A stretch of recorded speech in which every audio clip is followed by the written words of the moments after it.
Good morning everyone. हम आज आपके क्लास प्लस वन की यूनिट नंबर 5 और lecture number 3। Today topic will discuss about centre of mass of two particle system, कि हम centre of mass find out करेंगे। और सेंटर ऑफ मास के बारे में आपने पढ़ लिया होगा, प्रीवियस वीडियो जिसने नहीं देखी वो देखें, जिससे आपको सेंटर ऑफ मास के बारे में पता चल सके। आज हम करेंगे टू पार्टिकल सिस्टम पे। Let O be the origin है,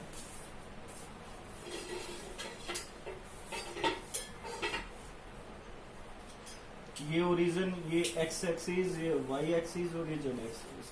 late O be the origin of rectangular coordinate X Y Z considered a system of two particle of masses m1 और m2।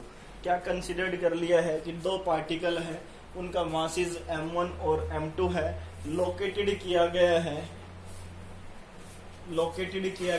ए और बी पे। कहाँ लोकेट किया गया है? Point A पे। तो ओ से ए पॉइंट मान लिया हमने और ओ से बी पॉइंट मान लिया, ठीक है ना। ओ से ए पॉइंट मान लिया है, ठीक है।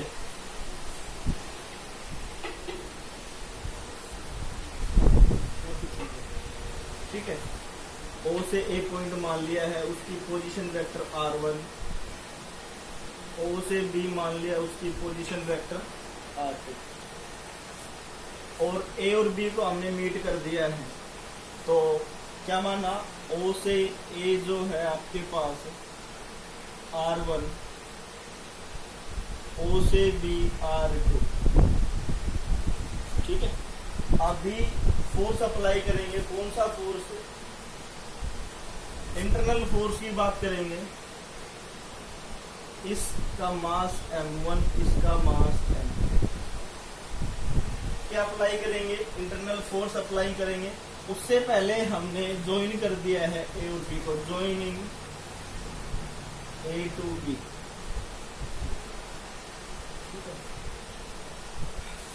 और भाई एक सी पॉइंट मान लिया, सी या फिर सीएम मान लेते हैं।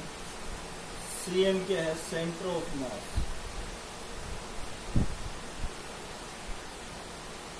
सेंटर ऑफ मास आर उसकी पोजीशन वेक्टर है, तो ओ से सी क्या होगी? Position vector R. क्या होगी? पोजीशन वेक्टर आर, ठीक है। अभी हमने फोर्स अप्लाई किया ए पार्टिकल से बी पार्टिकल पर, उसको नाम दिया गया F12। क्या नाम दिया गया? F12। ये पॉइंट है CM, ठीक है। F12 is internal force.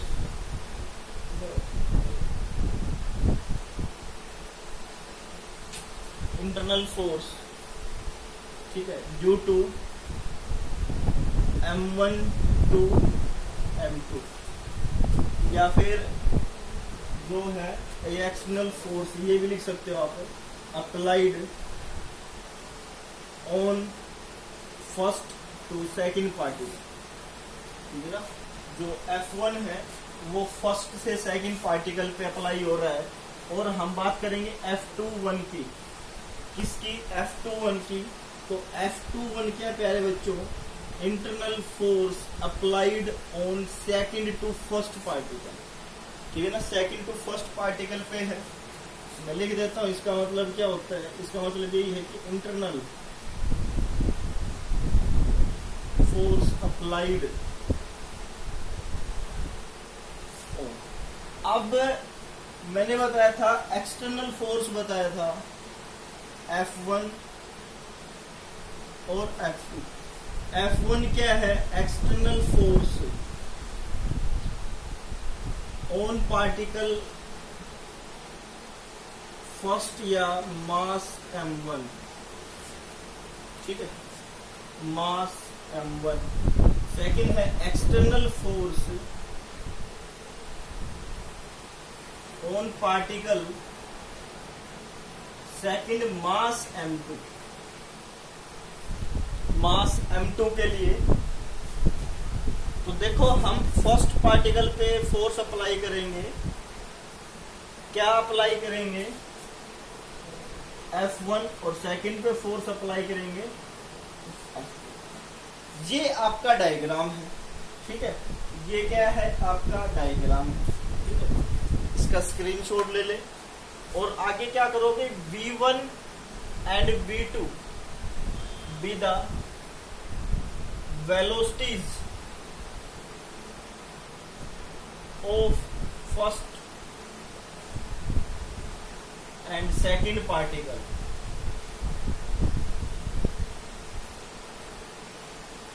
So V1 is equal to dr1 upon dt, V2 is equal to dr2 upon dt। हो गया ना बच्चों, ठीक है। V1 और V2 की वैल्यू पता चल गई। V1 को क्या मान लिया, यही होता भी है rate of change of position या डिस्टेंस, सॉरी डिस्प्लेसमेंट। लेट क्या, let linear momentum, linear momentum क्या होगा फॉर फर्स्ट पार्टिकल के लिए, P1 के लिए क्या हो जाएगा M1 V1, for second particle के लिए P2 क्या होगा M2 V2, ठीक है। इतना क्लियर हो गया ना भाई। लीनियर मोमेंटम मान लिया फर्स्ट पार्टिकल के लिए और सेकंड पार्टिकल के लिए, ठीक है। आगे क्या करोगे, according to Newton's law of, Newton's second law of motion, according to Newton's second law of motion. What is the Newton second law of motion, the force या the rate of change of linear momentum, the rate of change of linear momentum is equal to the total force, ठीक है। यही था, जो rate of change of है वो जो आपका टोटल फोर्स है उसके इक्वल है। मींस फॉर फर्स्ट पार्टिकल के लिए, फॉर फर्स्ट पार्टिकल की बात कर रहे हो हम, तो रेट ऑफ चेंज ऑफ क्या है, dp1 फर्स्ट पार्टिकल के लिए। ये जो dp1 है अपॉन dt इक्वल है, किसके इक्वल होगा, टोटल फोर्स। टोटल फोर्स कौन सा, external plus internal, external force plus internal force, this is your total force, ठीक है बच्चों। This is your total force. तो क्या होगा, dp1 upon dt, what will be the external force F1 plus internal force F12। यही बात कर रहे थे हम टोटल फोर्स की। इक्वेशन फर्स्ट नाम दे दिया है। Similarly for second, dp2 upon dt F2 plus F21, equation second, equation second, ठीक है। ये आपका टॉपिक यहां तक एक बार आप स्क्रीनशॉट ले सकते हैं, ठीक है बच्चों। यहां तक आई थिंक कोई डाउट नहीं होना चाहिए। मैं रफ कर रहा हूं आपका ये डायग्राम वगैरह,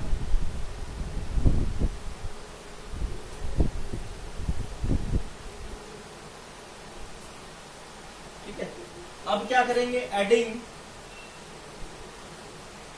equation first plus equation second, we get क्या मिलेगा बच्चों आपको, ऐड करेंगे फर्स्ट और सेकंड को तो क्या मिलेगा, लेफ्ट हैंड साइड ऐड करेंगे dp1 upon dt plus dp2 upon dt, ये क्या मिलेगा F1 प्लस F2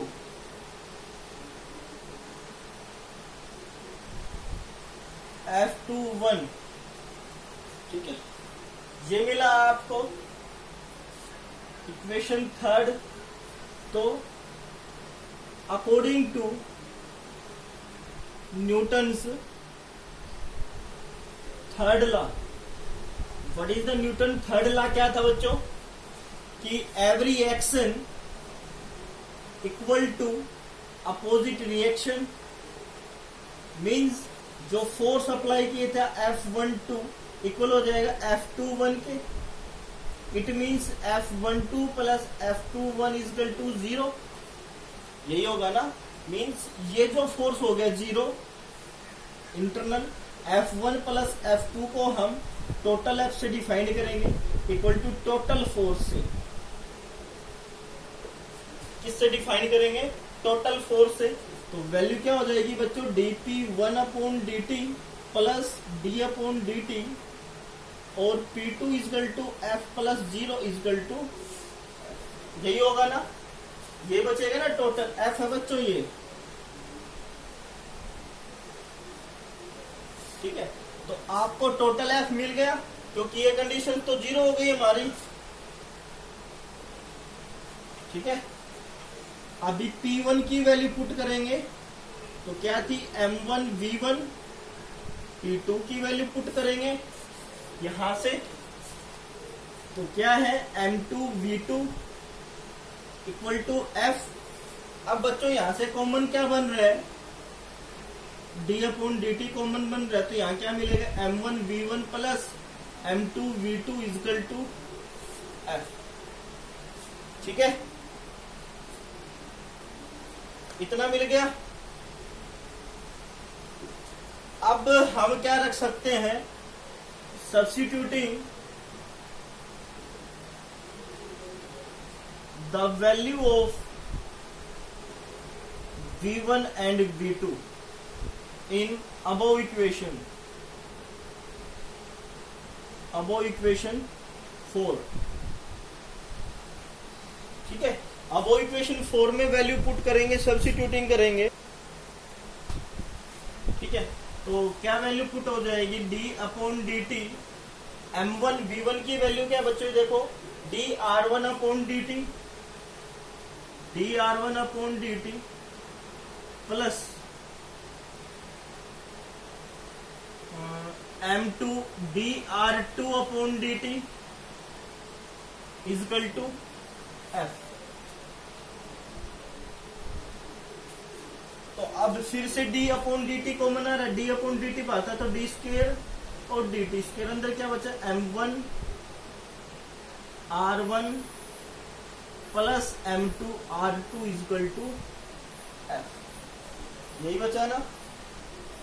इससे आगे देखो, स्क्रीनशॉट ले लो, नोट कर लो चीज को आप लोग। तो आपके पास क्या मिला, आपको F क्या मिला, d square upon dt square M1 R1 plus M2 R2, ठीक है। अभी हम क्या करवाएंगे, multiply numerator and denominator,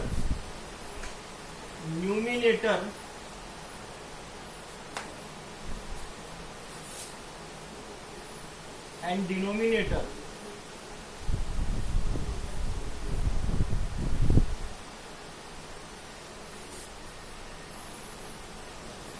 by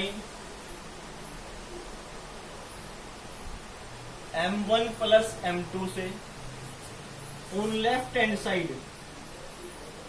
right hand side. अभी यहां पे मैंने राइट हैंड साइड लिख दी है, ठीक है। तो क्या मिलेगा बच्चों, M1 M2 d square t square M1 R1 plus M2 R2 upon M1 plus M2, ठीक है। ये वैल्यू मिली, और जो ये वैल्यू मिली है इसको हम क्या लिख देंगे, कैपिटल R। और कैपिटल R क्या था, सेंटर ऑफ मास का पोजीशन था, तो RCM हो गया। What will be the value of RCM, centre of mass m1r1 plus m2r2 upon m1 plus m2। ये वैल्यू आ गई है और ऊपर वाली वैल्यू क्या बन जाएगी, f equal to m1 plus m2 D square R D T square. ठीक है, ये कंडीशन मिल गई बच्चों आप लोगों को। ये आपका रिजल्ट आ गया जो सेंटर ऑफ मास की वैल्यू जो आपको निकालनी है। अब इसके स्पेशल केस है। स्पेशल केस में क्या है, if centre of mass means RCM equal to 0, अगर आपकी आरसीएम की वैल्यू 0 हो गई तो क्या मिलेगा आपको, m1r1 प्लस m2r2, नीचे वाली मल्टीप्लाई हो जाएगी इसके साथ तो 0, तो क्या मिलेगा m1r1 equal to minus m2r2। ठीक है, यहां से मान लो हमें r2 की वैल्यू निकालनी तो क्या बन जाएगी, माइनस m1r1 अपॉन m2। अगर r1 की वैल्यू निकालनी तो r1 की भी निकाल सकते हो आप लोग। ठीक है, ये स्पेशल केस फर्स्ट था। अभी स्पेशल केस सेकंड की तरफ दौड़ेंगे हम।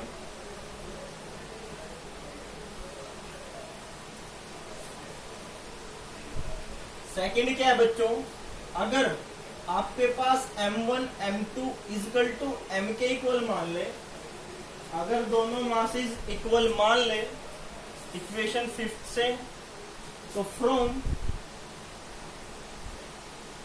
इक्वेशन 5 वी गेट, क्या मिलेगा बच्चों आप लोगों को, देखो आरसीएम इक्वल टू दोनों mass is equal m r1 m r2, नीचे 2m, ऊपर से m कॉमन, तो अंदर क्या बचा r1 plus r2 upon 2m, m से m कैंसिल। क्या वैल्यू मिली आरसीएम की, r1 प्लस r2 अपॉन, यही मिला ना बच्चों। अभी थर्ड और लास्ट केस क्या था जो हमें पूछा ही गया था, अलग अलग 2 कोऑर्डिनेट लिए, 3 कोऑर्डिनेट लिए थे, तीनों की वैल्यू निकाल लो, 2 की निकाल लो। तो XCM की वैल्यू क्या आ जाएगी, m1 x1 m2 x2 upon m1 plus m2। YCM की वैल्यू क्या आएगी, m1 y1 m2 y2, ठीक है, plus upon m1 plus m2। ZCM की वैल्यू क्या आएगी, m1 z1 m2 z2 m1 plus.